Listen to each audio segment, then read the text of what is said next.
rook on e7, you Yangyi, using up that clock, but as you said, it's really just coming to terms. Because he might even, you never know, he might just resign here. It's true. He might resign here.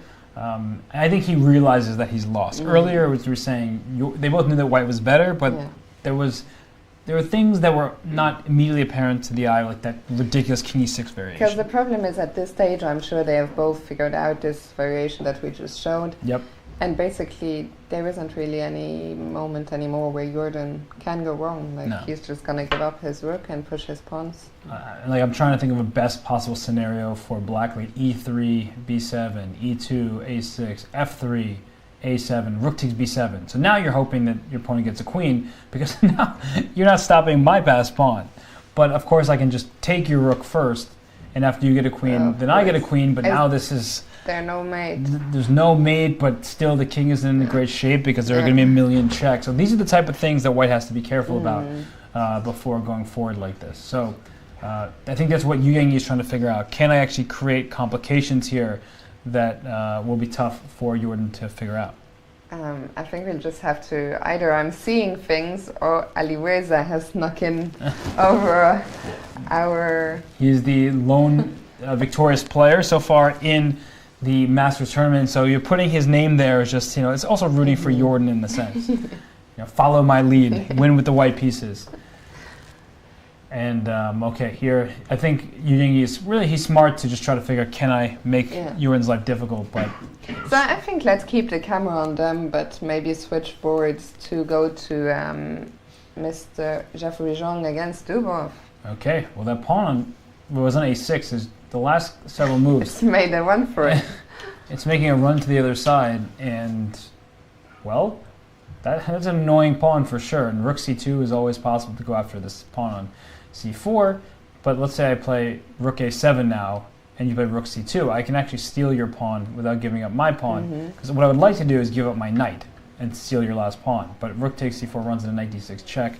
Knights are tricky pieces. I also should mention that, hey, I dropped my knight myself, so... Oh, yes. I didn't even see. Oh, my gosh, it's been a long day, dropping pieces left and right. Started off so well, feeling good about all the moves. And then, hey, that knight's just hanging there on f7. But once again, it tells you how long the time control is here now. We're now 5 hours into the round. In most other events, after 5 rounds, only, a few players remain. But here, I mean, in the challenges, 5 games are still... on the way out of 7. Yep, and well, they're really fighting in the challenger section. They're fighting here in the Masters as well. And there's just a question in the chat: what happened to Smirnov's game? So let's go there. Things are not looking good for Anton. Those pawns. I think Erwin must be enjoying himself so much. There's so many pawns. I know. I mean, you can even take on g3, but I guess bishop b4. Yeah, you can move the you can just bishop b4 looks nice, right? So you can go c6 c6 check. Now this pawn is defended. You can give all the rest of your pawns. These pawns don't mean anything as long as you can queen. So, yeah, Smirnov's position. And another excellent result for the Dutch. Who was the Smeets and Van Foreest. So that's the other Dutch matchup, but they're playing each other. So something good is going to happen for the Dutch. For one of them. Actually, because we thought it was headed for a draw, Smeets against, and it is indeed.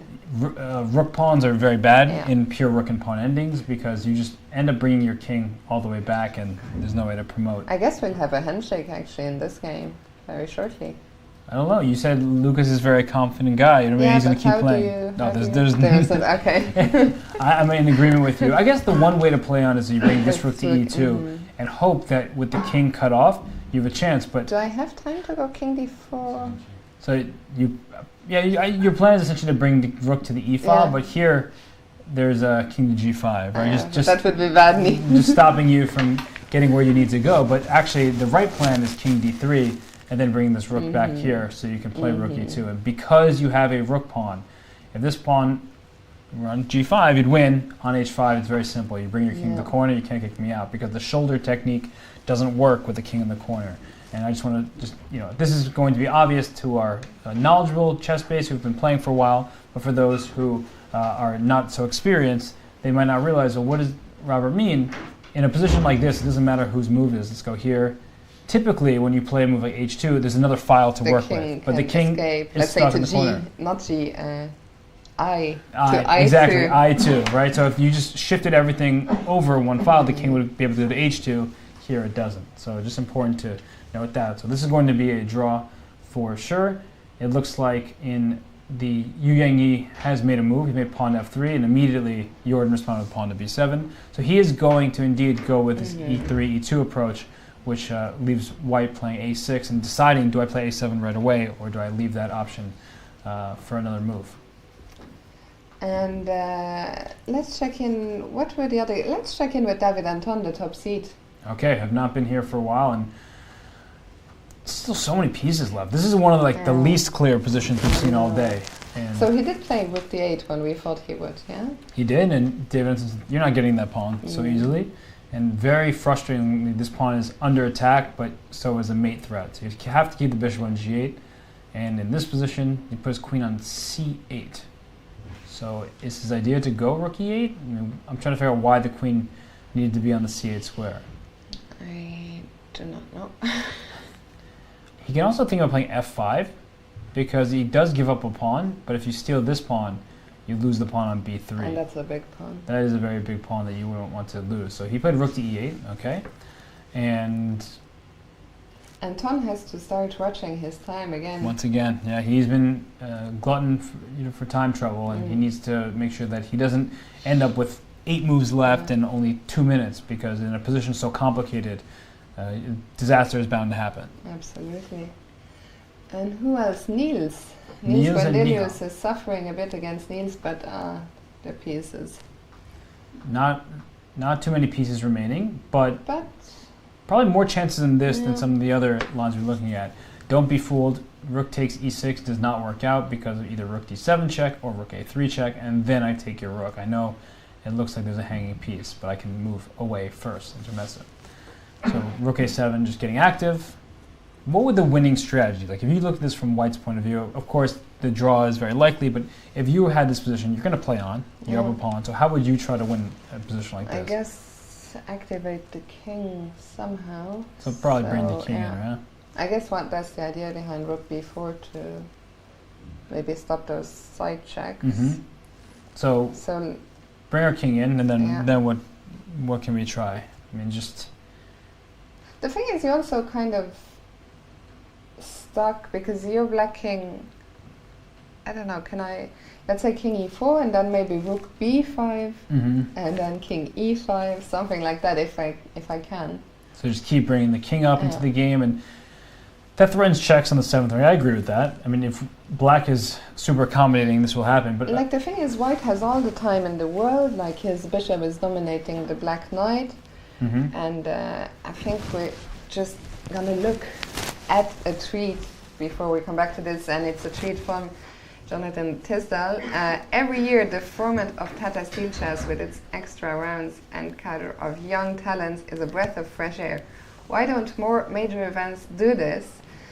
I couldn't agree more with him, but I guess one of the things is you need more funds to run longer tournaments. So I think everyone would love to see more Vike kind of tournaments, but it's true, you need money. Also, at a certain point, you just want to invite the top players in the world for the prestige, and well, there's the Grand Chess Tour, which takes up a large part of the year, so there aren't too many available spots, or times, I should say, for the top players. So if you're having a big event, you want to invite Magnus Carlsen, of course, and you want to invite Fabiano Caruana, Ding Li Ren, etc., but you have to get them while they're available. Yeah, I guess one of the only people who could do it is St. Louis, if, let's say, in case the Grand Chess Tour ever broke up, because they already have this long stretch in August with the Singfield, the Classical, and the Rapid and Blitz.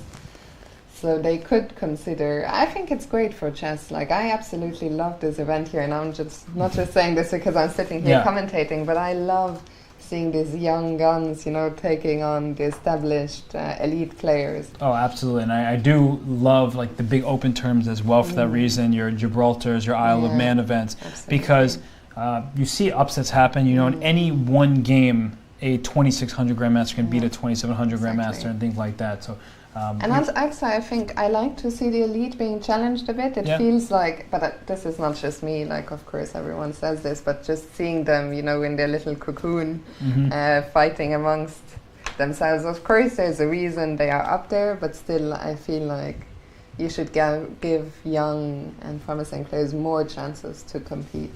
Yeah, and well, we saw Alireza Firouzja, although he didn't beat one of those super grandmasters, he's off to a 1-0 start. And Jorden Van Foreest, as two of the lower-rated players in the field, are making their presence very much felt here. So Jorden, he's a couple moves away from icing this game. And actually, what is E2 is on the board? So yeah, E2 has just been played. So he's going for that line of if A7, rook takes B7, distract this rook. And so maybe Jorden has a move in between, but it doesn't really look like there's a useful move to play right now, because any waste of time, say rook to E6, and there's E1 equals queen, and then we still have this position where I have to go A7, and actually this pawn is really advanced at this point, so a move like F2 is possible, but actually, the more I look at it, you can let the opponent queen and then swap. So that's the annoying thing. Jorden is probably just double checking on these lines right now. The last thing he wants to do is like make some kind of slip and then not win a very winning position. And he has various options here. He can take his time, and yeah, he should win this game. Just don't rush. There's no reason to rush. You have 27 minutes left. You're 10 moves away from the time control, but it's not about the time control, it's about finding the decisive knockout blow. So, yeah, I think that, is he going to play A7? I'm not sure, but he has several options. I mean, the thing is, if he doesn't play A7, is even maybe the king takes D5 also good enough, or? It's a fair question. So king d5. The question in return is: do I play king f1 first or e1? Let's force the. I actually now have to play a7. But this doesn't look Oh, still, well, I can't go here because whatever we go like this, f2, I get a queen. If you take me, I still have the same exact really annoying queen swap opportunity, and then my c pawn runs. So. All these things not working out for black. No. Like, you're trying everything, but it seems like Jorden should put this one away. But I do like that he's spending time. Just not the moment to rush. And, well, looks like... I thought he was about to make a move. But yeah, he looked like he moved his hand, so I was wondering what happened, but it seems like still sitting here waiting, thinking, and for Yangyi it's only a matter of time before he suffers his first defeat of the event, and it's his first time in vacancy. Yep, not a warm welcome. No, I thought the locals are supposed to treat the guests very well, but Jorden, I liked his responses yesterday during the opening ceremony, and a part of it was in jest. But they asked him like, are you nervous the second time around? And he said, yeah, he is nervous, but he also feels very well prepared. So he's taking this event super seriously. It is the highlight of his year. Who is this? Sorry to interrupt you, twirling the pawn there. That is Erwin Lamy. I recognize the knight on E3 and the pawn on G3. Yes. So, and we had a handshake. Do we? Well, Erwin, it is Erwin, but Erwin won his game. So Erwin is the recipient of the handshake. As we see, because, well, look at those pawns. When you have a c6, a d6, a b5, and just you're going d7 check next move, just brutal finish here. So Erwin starting the winning ways for the duchies here today, and Jorden is probably going to follow suit. Let's very quickly check in on the Jan Smeets game, because that was another one that might finish very shortly. No moves. Lucas is still thinking, but... yeah, I'm not sure why. Yeah, we know that very quickly. As we said, the outside pass pawn is not a good one in this case. It's a rook pawn. It gives white way more drawing opportunities than some other lines. And so Erwin Lamy scores a big victory over Anton Smirnov. A nice one at that. He kept his opponent a bit. I want to look at the Vincent Keimer ending, because I don't really know how Elyanov is going to make progress at this point. This rook is so active behind the pass pawn, and he's trying to keep his king and pawns going, but even if I start letting your pawns push forward, I'm not really sure how to make progress. I think Vincent has very good chances to hold. Yeah, So good on him. You know, the youngster scored his final Grandmaster norm in the Isle of Man, if I'm not mistaken. He's been over 2,500 for a couple of years now, and with Peter Lecco as his coach, you know that he's going to be well prepared. Of course, and it was just a matter of time before he officially became a GM. But going from that 2,500 level to 2,600, not an easy leap. Step, really a difficult leap, and for some players, they never get there. For someone who's just 15, like Vincent Keimer, I guess some people probably expect him to be there already, that leap, which, there's a lot of pressure on a young kid. Yeah, exactly. I think Vincent Keimer is someone where a lot of expectation was put on him. Yeah. I think Kasparov had singled him out or done some kind of And he won that, it was a Granky, the Open tournament, 8 out of 9. Yeah, that was And if I'm not mistaken, he beat Elyanov in the final round. I need to be checked on that, but wasn't it Shirov? Might have been Shirov, I don't know. I was there, I should really know. I was not there, I just watched, online. But he beat many strong grandmasters and scored 8 out of 9 in that field. Was ridiculously impressive. And then when you have a result like that, everyone is just singing your praises. You got invited to the big Granky stage with all the super grandmasters. He played Magnus Carlsen. It's very funny, actually. I just Googled Vincent Keimer last round, and I got Googled to written by Fiona. So you wrote the article. Okay. I wrote the article. I should really know this. But it seems like he beat Richard Rapport in the last round. He beat Rapport. But did he beat Elyanov in the tournament? Did I just totally make that up? It's very possible I made that up. Totally made it up. Cool, I made it up. I think you confused. He beat. He definitely beat Shirov, I think, for sure. Well, either way, he did not beat Elyanov. My bad. Sorry, Pavel. Didn't mean to give you a loss that you didn't earn. But regardless, that was an amazing event for Vincent, and I think that put a lot of pressure on him from other people. You start having fans say you're the next, great hope for the German chess scene, and when you get stuck at a rating for a little bit, then you feel it on yourself, the psychological pressure. To be fair, having talked to Vincent a few times, like he seems very, seems to be coping with the pressure very well. He's often accompanied by his mother. He's a lovely kid, very down to earth, and I expect him to be making some big waves in the future. He loves chess, and actually after Isle of Man closing ceremony, I played Bug House. We were playing against him and some of the other kids. They just were loving it, having a great time. So a very nice kid, a very great family, and Peter Lecco is obviously a fantastic coach. So hopefully he, for Peter Lecco sweating somewhere, his student listened to him and learns his rook end games, good drawing chances. So Jorden still going at it. He went rook e6 in this game. So instead of pushing the pawn line as rook takes b7, he started with rook to e6, which, okay, the point is after queen. I take, you take, a7, and should result in another just winning position with the queen dominating the rook in these lines. So not the most straightforward, not the simplest, because maybe I can swing my rook somewhere like e7 and try to push my f-pawn, but it has to be winning. It has to, yeah. Absolutely I think we'll probably see this, actually. You think he's going to... Yeah, I don't see anything better. Because king f1, then you've lost the tempo, essentially. Yeah, exactly. I'm just getting a queen anyway. So, Yangyi sitting there, doesn't look very happy. No. I think, as you said, I think he knows he is lost. Yep. And he's just trying to figure out which way to lose at this point. So let's update the other two games. Let's start with Nikita. Nikita still has these bishops.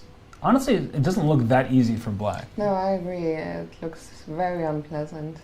Because the knight just is such a bad piece compared to the bishop. If you go knight e7, and let's say, I'm trying to figure out what move I want to play. Because I can't play bishop e4 without rook b3 landing.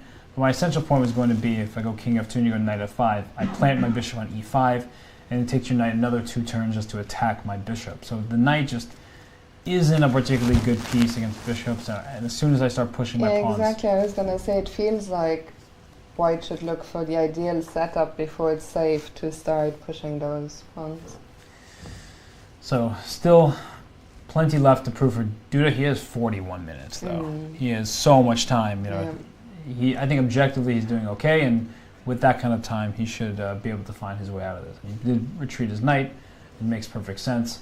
And for Nikita, he'll continue pressing. No losing chances, really, unless he totally blunders something. But yeah, it's not looking very likely that Vitiov will win this game.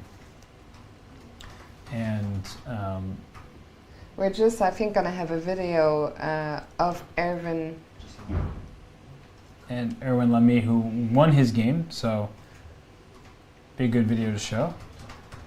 And So, meanwhile, let's go to Jeffrey Zhang against Daniel Dubov, see if something has happened there. So he's going for the mate. the king is starting its march. No moves for this king, right? All these squares are under white's control, so if you can just get your king in Yeah, I with a mean, rook it's d7. so easy for black to hold. I would start getting very worried here. Well, if he brought his knight to b4, and then he went knight f7 check, I guess he's just trying to make the time control because there's 6 minutes left. The point is that here you still have knight d6, and you can't go to b8 because rook b7 picks up a knight with a check on the king. So perhaps Jeffrey's, always repeat is sort of the mantra that you're taught, especially as you're nearing a time limit threshold. So he goes knight f7 check, and we'll just, at the very least, probably just repeat once and then figure out what to do here. Yep. But this doesn't look like it should be anywhere near a win for white. Black can eventually try to play rook a1, a2, and then you have to start It's thinking. a very weird one. Like, suddenly maybe white might have to give a perpetual or something. I think that's what we might see, because I just don't see how Maybe white he will even just take the draw. Yeah. I don't see any way to win. Yeah. Okay, I see a way to win if you let me checkmate you, but I'm not going to let that happen. And yeah, I don't think white is even a touch better here. It's going to be a draw between Zhang and Dubov. And Yangyi has not made a move. No. So let's go back to the challengers. Is Lucas still thinking? That's insanity, no? Or has this game concluded? Either he's still thinking and just trying. It's finished. Still Made a it draw. has Okay. ended in a draw, okay. So they've drawn their game. So the Dutch players split the point for Jan Smeets.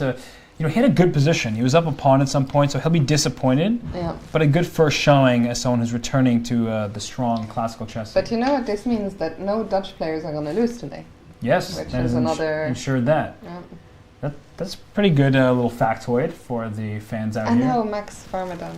Ah, no, poor Max. We forgot about him. Yeah, but he ended up losing this. Okay, knight to g5 was the final move, and just e6 following the h-pawn ruling. So Max, he lost his game, but still a very good opening round for the Dutch squad.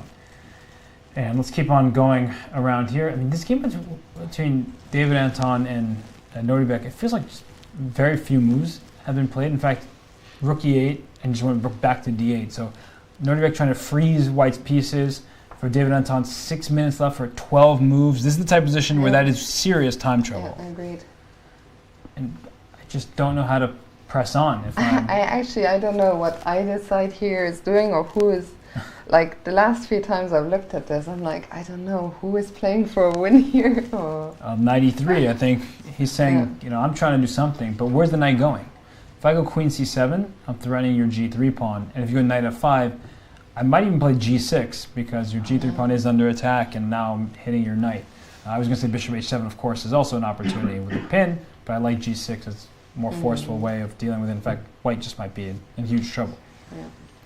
So queen c7, either you're going to go f4, which is risky because you're opening up the light squares, and maybe I'll switch diagonals on your pawn on d4, or you're just going knight back to f1, in which case they're just repeating moves. Yeah.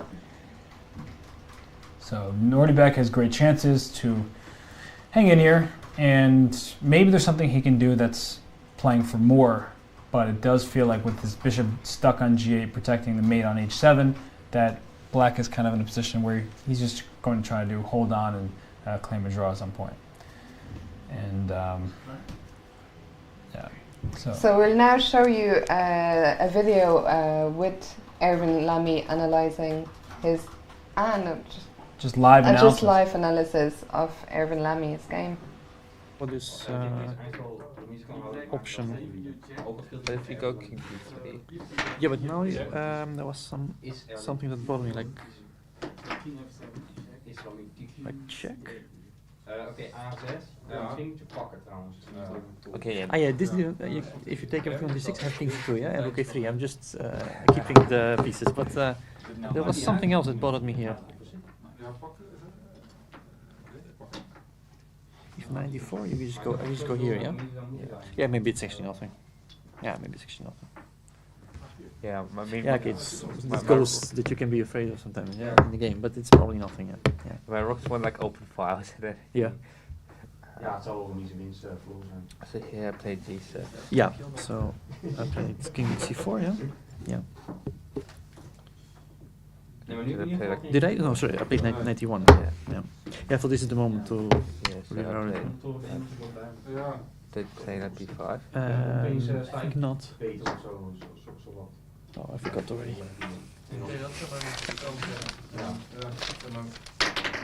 Maar misschien niet eens echt hoor. Oh, you did actually. You did. Yeah. You did. Of course. Yeah. Of course. No, this is the moment. Yeah. This is the. Yeah, here. If I go rook takes, is the. Yeah, I thought I'd just go king c4 and just knight to d4 and. I thought should be just winning. Maybe like try some. Yes, you. I rook a6. No, rook a6, rook c. But I can. Knight 2. You have bishop c5. Yeah, You mean? yeah. Oh, I didn't see Yeah, that but you actually. can go knight Oh, f2. didn't see that actually. So I have to go then. Either go here. No, but. Huh? No, but after knight c2, And c5, also rook go- a6. Well, a lot has happened in the game between Jorden Van Foreest and Yangyi. One of the many things that we thought could happen has finally happened once you played all these moves. And it's a queen against a rook. So Fiona, do you think this is the best decision for the Chinese Grandmaster to try to hope and find a way out? Well, I think as we said, the problem was there wasn't really much else Yeah. you could do. So now at least it's not an immediate loss, but it's white to play. I think this move looks pretty good to me. I mean, this is, Yes, I agree. but it has the feeling that it's not immediate loss, because if I can keep that pawn for longer, you can give me a bunch of checks. But if I play queen f8 attacking both your rook and the passed pawn, it You feels... can give me a check, but I'm gonna take on d5. And Yep. by the way, Dubov has just made a draw against referee Zhang, so Dubov hung in there, and it did just end in this perpetual check. See, I'm a Grandmaster draw reader. I'm a prophet when it comes to that. I knew exactly the draw they were going to make. And yeah, for Jeffrey, he took the draw before he could get into any real trouble. So a split point between those two. A good result for Dubov. Shaky position, but ultimately the half point secured. And we still have this position here between Jorden and Yangyi. Yeah, I like your move, queen f8. I just don't see what black can do there. So queen f8, you have to give a check, otherwise you lose the f3 pawn. I take this, you have to go rook e3, and then even just king d4 feels good. But your king goes up. It's like, these positions are annoying because it just should be over with, but Yeah. there's still some hope. Yeah. What do you do? Can I start pushing my pawn? You're Maybe about c4? You're about to start pushing, oh, this pawn, but then I thought check. And then like if you're here, you just go back. And if I go this way, then you go f2, and now your pawn's really advanced. Chess is ridiculous. So let's see. Okay, so this is the start of it. It's got to be something here. Do we have anything better than queen f8? Probably. And if there is something better, he will find it. You can... Oh, another... Oh no. Another result? Another... Duda made a draw. Aha, so they just were repeating moves, it looks like. Knight Okay. g6, knight e7, and then back and forth like this. Actually, thankfully I didn't say, and we see the players there discussing on camera. Mhm. I was just gonna say a second ago that I still think that Nikita, last time we looked at this, I think I said, I was gonna say I think Nikita will still win this, so I'm glad I didn't, but now I've said it anyway, so.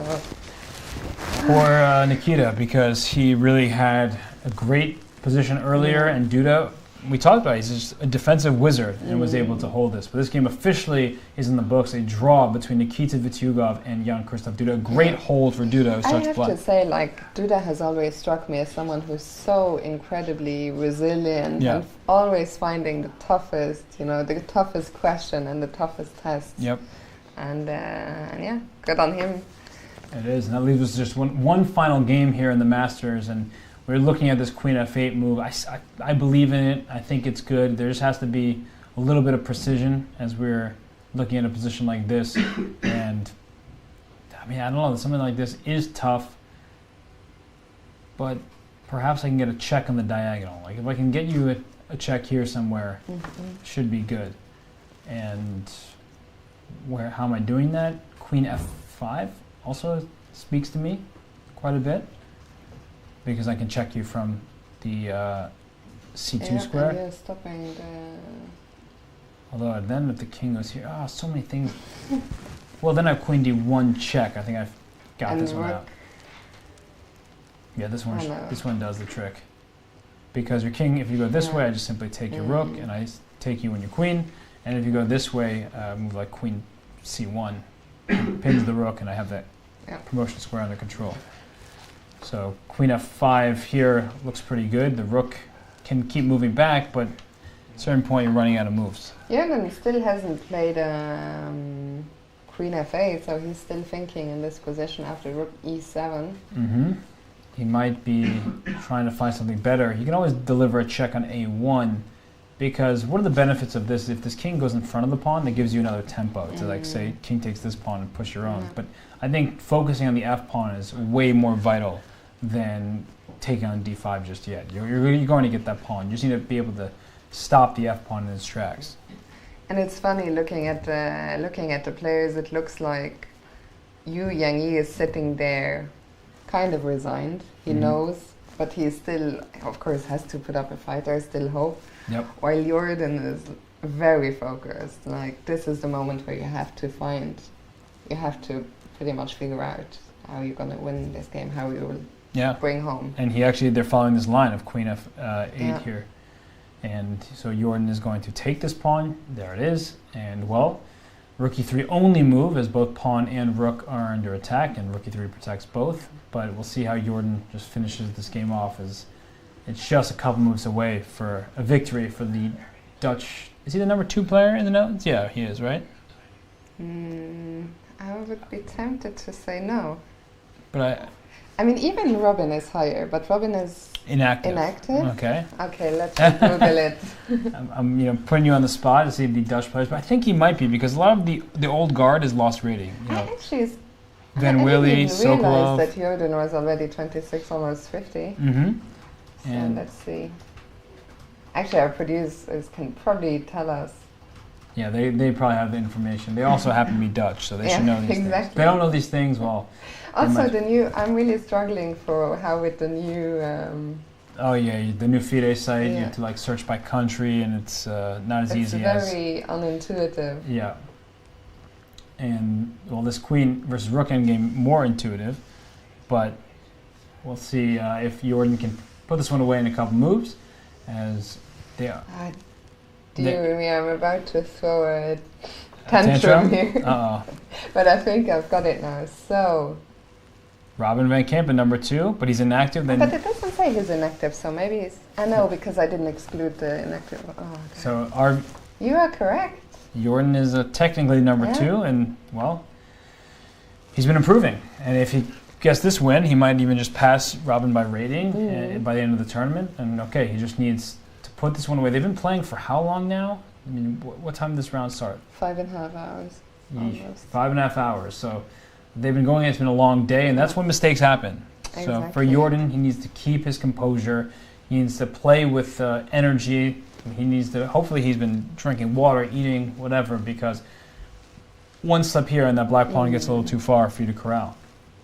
I think it's especially tough for the players to play here with that long time control, because there is not so many tournaments on the tour that use this long time control. So not only is the tournament 13 rounds long over the course of 16 days, but also the time control is so much longer. So I really think stamina makes such a huge difference here in life. It does, and we're talking about stamina on day 1. Wait until we get to round 10, 11, 12. Thankfully we went. I was just thinking it's gonna be tough for us as well, and then I realized, I don't actually. It's gonna be tough for you because you'll be commentating in Gibraltar. Yeah, so that is true, but I will get 2 days off in between, so that's fine. Also, we get, as I said, 3 free days, right after which I think is necessary for the players. Oh yeah, because they get one after round 4. Yeah. And then one after round 8? We'll be gone. Yeah, we'll be gone, so we don't need to know.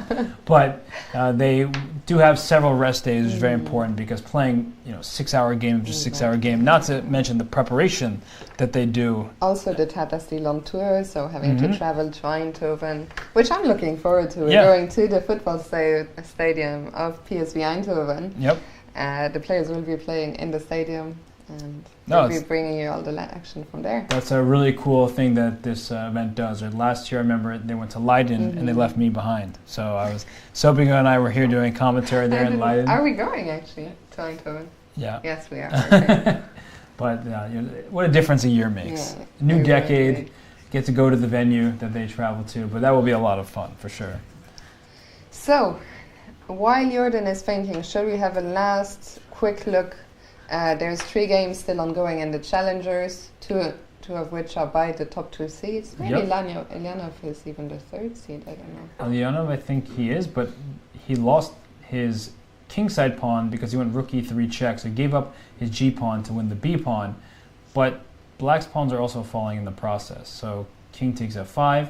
I think Ulyanov's plans to go rook to g3 and try to win this one, but I think rook h6 picks off this pawn. And so you play b3, I take you, you go king c3, I just move my rook back. Yeah. b2, we get into this sort of Yeah, position we where would need the king one more. If we had a king on c2 instead of c3, then we could block the rook, Yep. but there's no way we can orchestrate that. at least I don't believe there is, because the check from over here, if you go this way, I still get back just in time to be behind the pawn. And if I go to c4, oh no, I can't. That's exactly what I was thinking before, so I'm glad you said it out loud. If I can go to king c4, then it would work out, but can't go there. The 4th rank is off limits. So this looks like Vincent is on the verge of holding this. There might be some plan better for black that maybe like a rook c3 type of move, but the issue is once I get my rook here, actually this rook c4 idea is a possibility. So it's something that Vincent needs to figure out. I think if this were to occur, it's really good winning chances for black because the rook protects the h pawn through the king, and you can't make a move like king f4, which you would want to do because king c5 is a check to your king. So perhaps I mean, still still, tricky. yeah. Still tricky here. Man, that would be a I would not want to be white, but then again, you love rook endings. I I'm- hate them. But, I think it'd be you, very uncomfortable. yeah, I mean, just this move rook c3 very annoying, and it's already becoming increasingly difficult for white to hold on. So rook b6, if you go rook h6, I was thinking you can get away with this, but actually you still don't win as black because your king cannot stay everywhere at once, and now my rook comes behind. So I think should be okay. Jorden has made a move, so let's just go and see what he played. Take queen c5, getting the queen active, attacking the rook on e3, and if king to e2, you could probably start checking this king away with a queen b5 check, and you could also play something like king to d4 as rook d3 check. If you ever go f2, I say thank you, and enter a winning king and pawn ending. And if you play f2 right away, I'll give you a check somewhere along these parts. Let's say queen, which one? I don't know, queen check somewhere. Let's give it a check here, so Yeah. maybe we can push our pawn anyway. I was going to give you a check here though, and I'm going to win your rook. Oh, that's quite strong. So here, queen, and then check again. So all the time, as soon as I can trade queens, it's just over with my passed c-pawn. So Jorden finding queen c5, and well, Yangyi is running very quickly out of good moves. Maybe king d2 is like the d2. trying to trick him. Can. I almost fell for your trick. I was literally. I heard it coming. like- I heard it coming. I was thinking queen Oh, d4. yeah, if you force king And d2, no, you're but gonna- I was thinking rook d3, queen f2 was my was my thinking. Yeah, but unfortunately, it's against the rules of chess. So king d2 might be the way to try this one out here. And then what do we do? And then It's so, I hate the feeling when you're playing this long game and you felt for so long I'm winning, but still like there's always this, some other, I was going to say a bad word, but stuff that you have to deal with. there always is, right? Like They're king, never rolling over. They're never like, okay, you played well, I resign. No, they never do that. yep, because king d4, right? You check here, and then you take Yeah. this pawn. It's like, okay, I can block your pawn with my queen, but then there's still things to figure out. I mean, this would be the last thing I'd want to lose my last pawn. Like, I'm probably going to pick up yours Right. eventually, but even to to show that I know how to mate with queen against rook. Yeah, and ultimately you should be winning this game, it feels like, but yeah, it's just such a nightmare of a position to have, especially considering where you've been. So king d4 played, and if f2, he has queen f5, right? That's his point, blocking the promotion square. So that should be enough, as we showed before. King on e2, there's always a check here. And after king f3, there's a check here. King f4 runs into the pin. Rook e2 runs into this pin. King g2 allows me to steal your rook and then simply take off f1 and run away with my c-pawn. So all of that stuff looks good, but now rook d3 check, king e4 takes. There must be some, is there some move here that makes his life easier, but...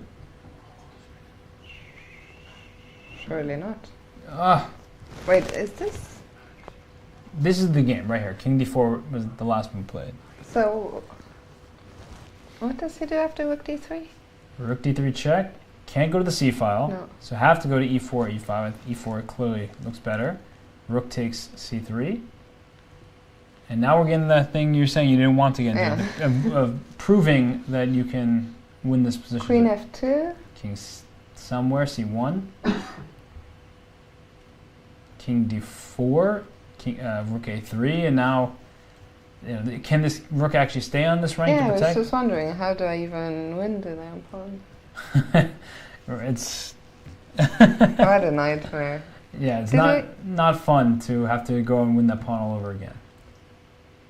It should be winning. Like as soon as I get this pawn, we're in a technically winning position.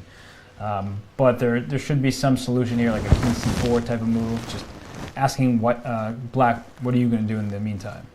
Because let's say you go a move like king to b1, I can even start cutting squares away from you, and now you're already just out of moves. Because let's say you go there, you're just helping me deliver a mate eventually, and anytime you move your rook away from the third rank, I can check and win your pawn on f3. So, Jorden has left the board, which gives us some time to go back to the challengers. So let's catch up with top seed David Anton against Zatorov, which is now an opposite color bishop ending, which probably has ended already. How did this even happen? So he went queen to g6. That was the way he defended the g-pawn. Makes sense. He brought his knight to g4, and then he traded queens and played knight back to e3, giving up the d-pawn, but then trying to plant this knight on c4, forcing black to take on c4 to not lose the a-pawn. And, well, we're in this opposite color bishop position, which should be a pretty straightforward draw. Even if white loses a pawn at some point, the chances are still great that you make a draw. You can play g4, you can play h5, put your bishop on e4, and then just bring your king in front of the b-pawn. No. Ends it immediately. So Nordierbeck, you know, not a win that he might have wanted earlier in the game, but a draw with the black pieces against the top seed. Very good result. And Nihal Sarin is still trying to press against Niels Grandilas. Now, we should note that if this gets into bishop and rook versus rook, not fun to defend. No. Yeah, Niels will know it. He'll do it successfully. Yeah, I was just going to say, I think Niels is one of those guys who should know this kind of stuff. And, well, you know, you'd hope any of these players will be able to hold it, but not fun, to say the least. Yeah, I mean, it's very different holding it after 6 hours of play than it is to holding it at home, you know, when you've studied it. Yeah, and I had to do it against Ruslan Ponomariov of the Isle of Man, and he made my day easy by just giving me a draw after 15 moves or so of it. Yeah, he's like, you know what you're doing, let's make a draw. But if you have to sit there for 50 moves, it's a whole other story. I mean, if I've ever heard any story of, like, that's respect, like... I mean, I took it. I said, I'm not going to question your motives here. Thank you, Ruslan, for making my life easy. And it is no fun, though, to defend that position. And Vincent Keimer, has Elianov made any progress here? It looks like rook takes b3 was played, and Vincent is going to sit and think and figure out the exact way to make a draw, because the last thing he wants to do is blunder if the draw is available to him. If move 60, they're going to get more time, so he does need to be in a rush. Okay, so we're going to take a final quick break, and then we will come back for the conclusion of Jordan's games and most likely a winner interview. So don't go anywhere, we'll see you soon.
Back here with Jorden Van Foreest, about to put this one away against Yangyi. This is going to be a queen versus rook ending.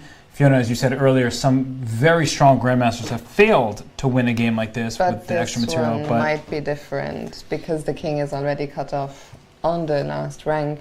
Let's just go back a few moves and just see how we got here. So we left things off. just following the lines we were talking about. The rook check, had to bring the king over, stole the pawn, and he just brought his king over and went king to d5, which is a pretty funny move to see. Doesn't really seem like it has a clear purpose here, but I guess he's just saying to that rook, can't really go anywhere useful. Where are you going?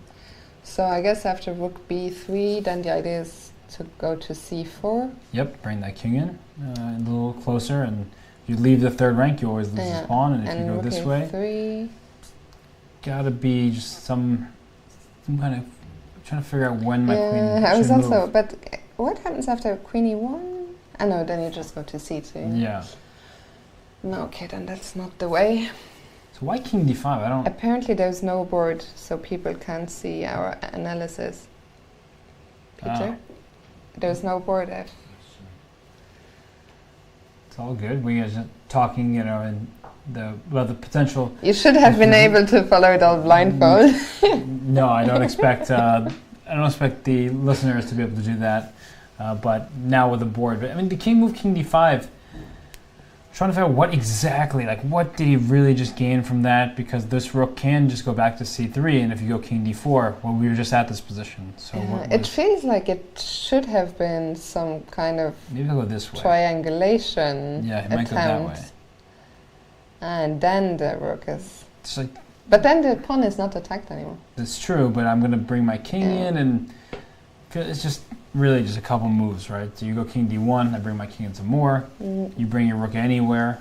I should, like, do I give you this check?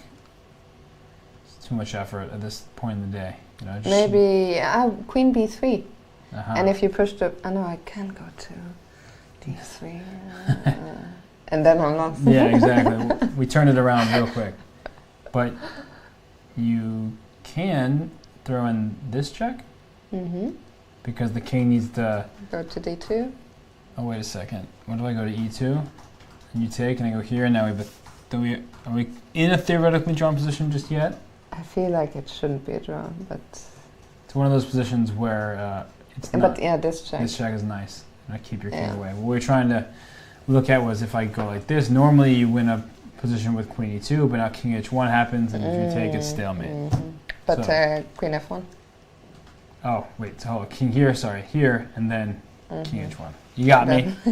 I was testing you. You passed with flying colors, but the point is if you take here, it is stalemate.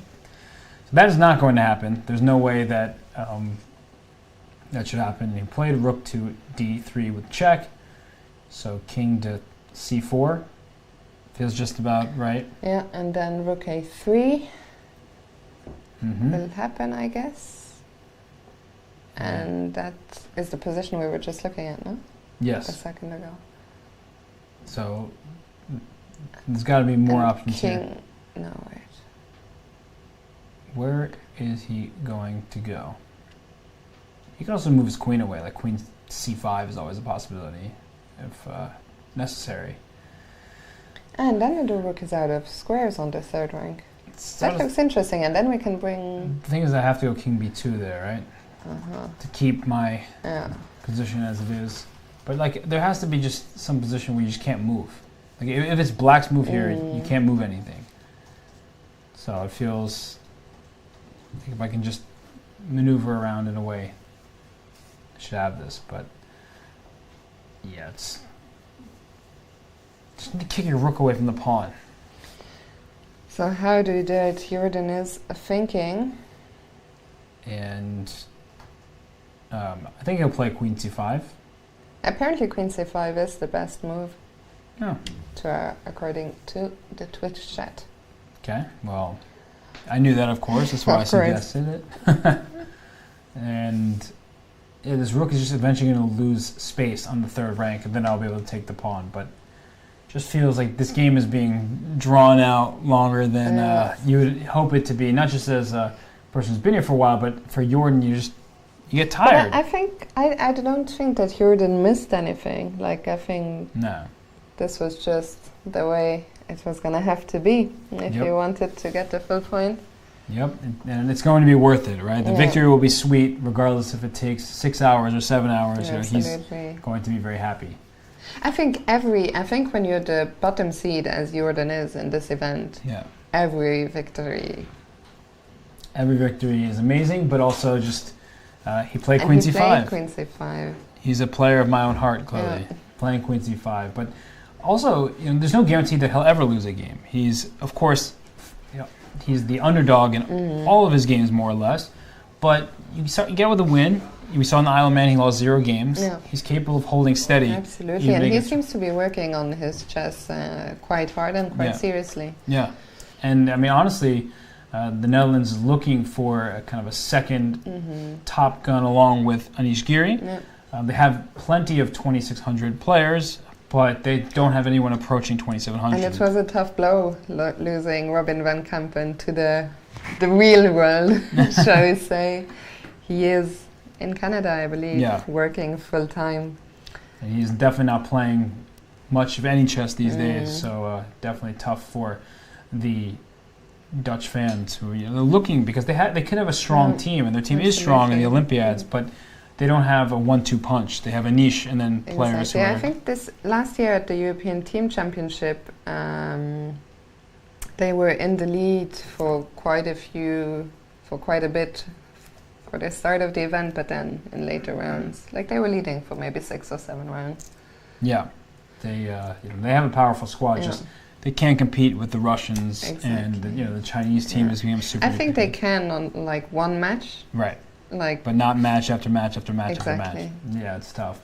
But we have seen teams like them, like Armenia. Right? Armenia has great team chemistry. They have Levan Aroni at the top, and they have other strong players like Gabriel Sargsyan, Hrant Melkumian, and these type of players. I think one of the problems maybe in the Netherlands is that a lot of the players were not, up and coming. No offense to anyone, but for a long time it was Van den Deul, Sokolov. Even Erwin Lamy is not the youngest anymore, so it's like these guys are all good, Tiviakov, but they it's doubtful that they are going. The new generation hasn't replaced exactly. And kind of gone ahead of the older guard, which is... Well, now there was Jorden Lucas was also on the team, so those are guys who, they have the motivation and they have age, youth on their side.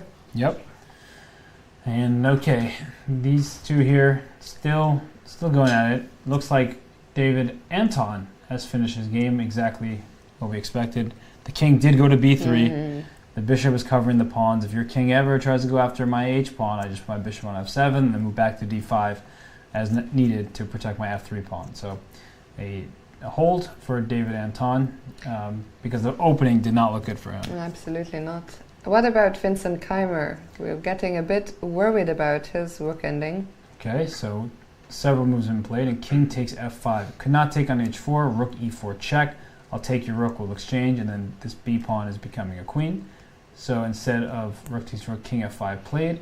And, well, what is black's idea? If b3 takes, we have the same problem as before, where we need our king to be on c4. Because if we go this way, the rook will just go behind the pawn and take it. If we go the other way, well, the rook just comes behind the pawn anyway. So... looks like he will hold. Can he play rook e4? That's the essential question. And so after rook d6, king e3. And this is actually quite a nuisance. Right? Because you really want to be able to break on... This h-pawn covers both pawns, essentially. And if I can get a rook c4 and then bring my king over, white has no way of this is actually getting across. A good point. So how is Vincent going to deal with this? Rook e4, is there another move? Rook e4. But there might be some kind of check here, and I want to bring my rook back to g6 somehow, like saying you can't go b3, because then I just bring my rook back and I win your pawn. And if I go rook c4 now? Then I was going to try to finally push my pawn, like a g3 push, because what I need is to break this h-pawn free. Can I somehow... But If my king was on f3, I would have rook b5. I'm trying to Yeah. swap rooks, but I... Well, actually, you have a very good point. yes. And Fiona's saying Ah. check, check, trade, and then this pawn is too fast where I'm just here. Yes, You it probably is. need to be Yeah. all the way up the board. Nice, nice. King f3 idea is very, very cheeky here. To be able to attack the pawn and then threaten a check, check, and boom. Ooh, Tricky ending. very. So Vincent will have his work have. Oh, we have the Oh, the infamous. rook and bishop versus rook. And When did it start? it started how many moves ago now? Oh, let's see. All the way back here. King takes e6. 74. 74. So 124. Yeah, we're only on move 88 right now. But what Niels is doing is good, keeping the rook so that the king can't infiltrate. And now you can even go to the 7th rank defense, which is what he does. Second rank, 7th rank defense, same exact idea. Where you put your rook, as the trade is unacceptable for white, that immediately results in a draw.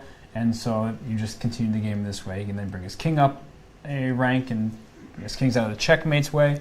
What you really need for white is like if black starts making some careless moves, and then my king gets to c6, that's Is just this already over? yeah, this is already done with. Once the king gets in like this, you're just getting made, especially here.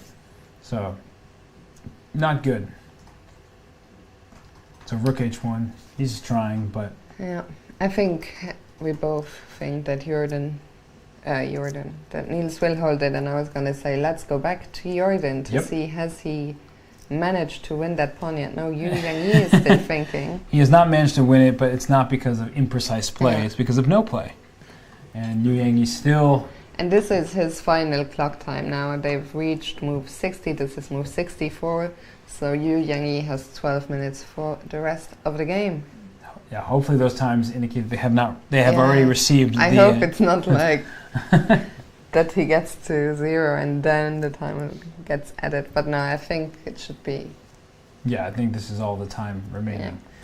So, no move yet by Yangyi, just trying to figure out the trickiest way possible to go on from here, but King b2 looks like an absolute necessity. What else can you do? If you lose anything else, you just lose the pawn right away. So, It's so funny. This game, we thought it was going to finish yeah. so long ago. I remember during a break, like maybe over 2 hours ago, and I saw the engine said like, oh, +5. But of course, this is a +5, you know, sort of position. So I saw +5 and I thought this will be over. And I mean, We're all going to go home. well, while this game continues, we should thank all of our viewers, whether you're watching on chess.com TV, Twitch, YouTube, Facebook, Twitter. Thank you so much for sticking with us. Mixer, I always forget about Mixer. But thank you so much for staying tuned, because the action has been great. We'll, of course, have more rounds ahead in the days to come, but we still have these final couple games here in the opening round of the 82nd edition of the Tata Steel Chess Tournament. And before Tata Steel, it was Chorus.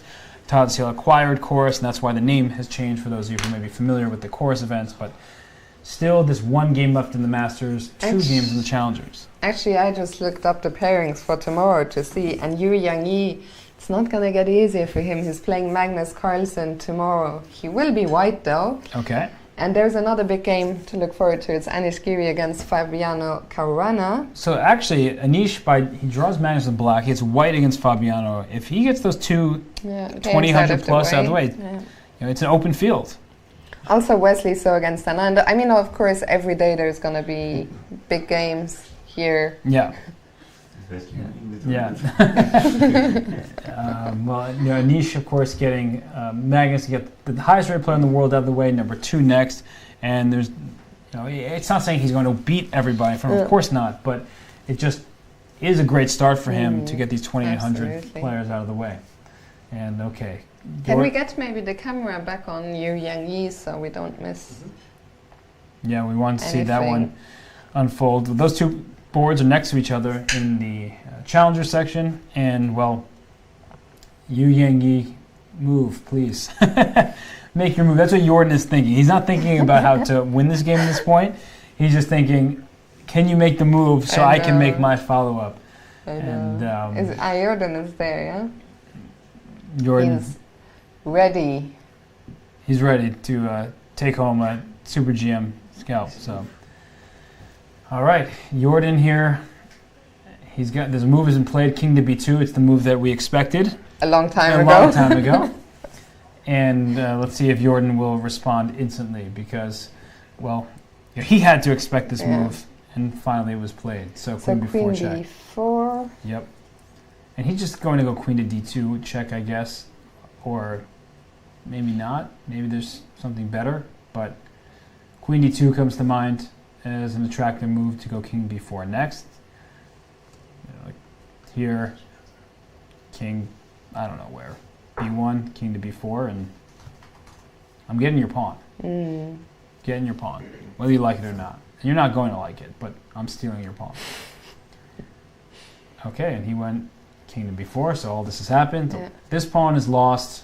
Then it's just queen versus rook, which for a grandmaster of Jorden Van Foreest strength, it should be a walk in the park. But Especially with this king, hopefully. yeah, this king I'm is... hoping it's a walk in the park.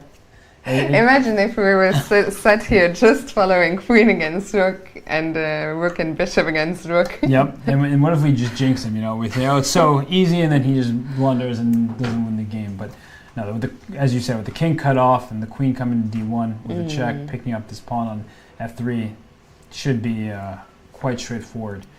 And, well, Yangyi will hope, he'll pray that in this position, you know, something goes wrong for Jorden. I mean, we can only say it so many times, it's not going to happen. No.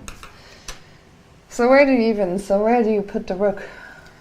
It's a great question. Don't have an easy answer for you. And honestly, you can even ignore the pawn in some variations and just keep checking and then bring your king closer, which is why rook a2 is played. And you can give this check or the check on d1, either or, and pick up material. Actually, queen d1 check, king b2, there's queen b3 check. And after king a1, I think I can just go king to c3, ignoring your pawn because I'm going to checkmate you very shortly. And I can't do anything about that. Yeah, your rook can just go on an adventure somewhere along the second rank, but still is not... Ah, but there's no mate there, yeah? There's no mate, but let's say you go, I don't know, rook e2. I can always scoop up this pawn, but I was trying to get the mate to happen. So check here, some kind of check. King goes back. Now I can take the pawn, or maybe there's something even better where eventually my king gets here. I just need to figure out a check where I can bring my king across. But okay, so queen d1, all this happening, take the pawn. Take it. Absolutely, I think he will take it. And we'll see. Yep. And he has taken. He steals the pawn off the board. And now it's just the queen versus the rook, and the king is in the worst possible situation for black. There's a check on the second rank, or a check on queen c3 check. But there actually are some things that you have to be careful about, and I just want to show that. If you try to go king b3 too soon, there's this rook a3 check trick saying, here's my rook, but my king has no squares to go to. Nice. And that's a nice stalemate mechanism. I think if Jorden fell for something like this, No, that would actually just be the worst. it would be the absolute worst. And, you know, it's not impossible for that to happen. It's improbable, but weirder things have I happened. know. But that would be absolutely tragic. Heartbreaking. So, okay. So do you want to bring the king in, but still there's always these checks along the second rank. So you can give a couple checks as well if you are white. I don't actually know what I don't even know if there is a technique, you know. I mean, like, for knight and bishop, you have to know certain patterns or whatever, but here I don't. I think something like queen d1 is good, just putting the enemy in some kind of zugzwang, because black would try to keep a position like this, but with the rook having to go away from the king, that's when you lose very quickly. In fact, here it would already be over because the rook has to depart from the king's presence. If you go to rook a3, I check your king away from the rook and steal your rook on a3. If you go to a6, I check you on e2, I pick up your rook. If you go to a7, I check you. If you go to here, I check you here. If you go this way, I'm going to keep checking you along the path until eventually... Actually, sorry, I just check you on f2 next, and win your rook this way. If you go to a8, I do the same exact thing. I check you. I check you. You go here, I check you here, win the rook. So actually, in this very position after check, let's see, did he play it? He did. And your king is just getting here, and I want this position with black to move, essentially. Yeah. So he can orchestrate that. And Jorden is playing very quickly. Yep. So king c2 is on the board. And he'll give another check on e2, and he'll bring this one here, and he has his options. Once again, queen b3 check.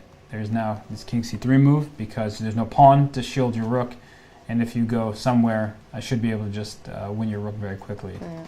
Let's see, what's the easiest way to do it? To get to b6. Yeah, exactly. I want to get to b6 with check, and win your So rook. queen a4. And then queen b5, but then your king can go this way, and now I have to figure out all the logistics some more. So And maybe annoying. go somewhere. Like you're in the exact winning. I mean, Somewhere, yeah. queen d3 is possible. I liked your queen, either queen Actually- d5 or queen c6 to. But maybe. Yeah, maybe just this, Yeah. because your rook is nowhere good to go. You have to stay protecting the f file. Yeah. As soon as you move your rook, I check you on d2 and mate you Yeah. this way. So, come on, Jorden, do it. Hurry up as well. Do it. Yeah. What else? It just feels like just queen e2, queen d1. End the game. And I'm just keeping an eye on the games in the other section as well. Vincent Keimer still playing against Pavel Ulyanov. And wait a second, that game might have taken a turn for Ulyanov. And well, Nihal Sarin trying to win rook and bishop versus rook, but Niels Grandelius, he knows what he's doing. He's I keeping the think same so, yeah. defensive technique. In fact, they're just shifting from the 8th rank to the A file, essentially. But okay, we have Jorden.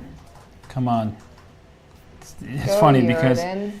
he's just trying to be as precise as possible and Yeah. just make sure that he doesn't let his opponent do anything. But he knows he's winning. Yangyi knows he's winning. I mean, look at the Yangyi's Yeah, face. Yangyi looks like. He looks pretty bent out of shape. I mean, it's so depressing to lose a game after they've been playing for What, 6 more than hours? 6 hours. Yeah. But he's also been defending forever. And I don't even know if he can be upset about missing that Yeah. ridiculous Line. resource. That was like a very computer-esque line. Yeah, it's very depressing when I think for probably like 3 hours Yeah. for half the game he's known that he's lost, but of course he has to fight. Yep. But yeah, it's not the most enjoyable task. Not even the slightest. And Duda defended a tough position we saw earlier against Vityugov. Yangyi is in a dead loss position, so not one that he should be able to hold. And No, so Shupi in the chat is saying, honestly, if I was totally winning and then my opponent wouldn't resign, I would enjoy destroying him accurately. So first of all, I don't think this was the case here at all. I don't think there was ever a moment where you Yangyi should have resigned, and what we Right. were saying is it wouldn't be enjoyable to be Yangyi. Right. Like for Jorden, as we mentioned before, any win, no matter how many hours it takes, you'll be delighted. And because Jorden has been thinking, I mean, I think that encourages you to keep playing. Because if your opponent's moving instantly, you just resign because it seems like the confidence shows that he sees the exact path to the win. But the more that Jorden thinks, the more that Yangyi plays. And Nihal Sarin against Niels Grandelius has concluded in a draw. Okay, so that game, they actually, he offered the rook trade. He's like, you know how to defend this. And he's using the Cochrane defense, which is keeping the rook behind the bishop. And the whole point is that the king would love to help deliver a checkmate, but your bishop hangs with check. And so if you move your king to d6, my king can go in the opposite direction of where your king goes. And that's not helping you land the checkmate. So a draw, agreed there. And Vincent Keimer? Vincent Keimer, he is trying to defend this endgame, and he just went rook to f6. So his rook is trying to defend against this b pawn. But this pawn is getting dangerously close. It really is, and the h pawn being under attack is helping white's chances. even if I go b2, okay, went rook e4. Aha, he's going to bring his rook here. And actually, this is a critical moment, because king f3 you'd like to play, but then b2 is possible. We have a few moves coming in the Jorden game, let's but go I think there. it's just following what we... So in fact, exactly what we looked at. Now it's black's move rather than white move. You don't even have to lose a tempo. For black, every single move is losing. Rook a1 check. You just go king to b3. Rook a3 check is no longer stalemate because you have the a1 square to go to before you get mated. So king b4 played. I like in the chat, Ray cannot play says, I like how there's 7,600 viewers and 2 hosts desperately waiting for a handshake so we can all go and eat. I'm not saying that I'm hungry, but I'm hungry. So yeah, the eating does sound... I'm hungry, soon I'll get hangry. Yeah, exactly. So, I mean, you got nothing going on here. So handshake will be seen shortly. There's just no move. Yeah, there actually Peter is saying there are 4 stomachs waiting for a handshake in this room. Yeah. Yeah. And, well, I'm sure Jorden and Yangyi are also hungry. Yeah. And so... But they have snacks at least. Yes, that's true. We're just, talking all the time, so if we're eating, it'd be seen. And, okay, well... There's a question in the chat, why didn't you guys bring snacks? Excellent question. Why didn't that chatter bring us snacks? I feel like that's a good response. Yeah, it's... let's go. And the spa is closed tomorrow as well. Tomorrow's a Sunday, so we want... Handshake! Oh, handshakes? You, Yangyi, did resign. Ooh, I'm not rooting against the guy, obviously, but, the position has been over. There's no move for the rook, so resignation has occurred. Also, I think a very deserved win for Jorden, who seemed to have played a great game today. I guess we will still wait for Jorden. There will be an interview, but while we wait, we are going to have a look at the results. And Vince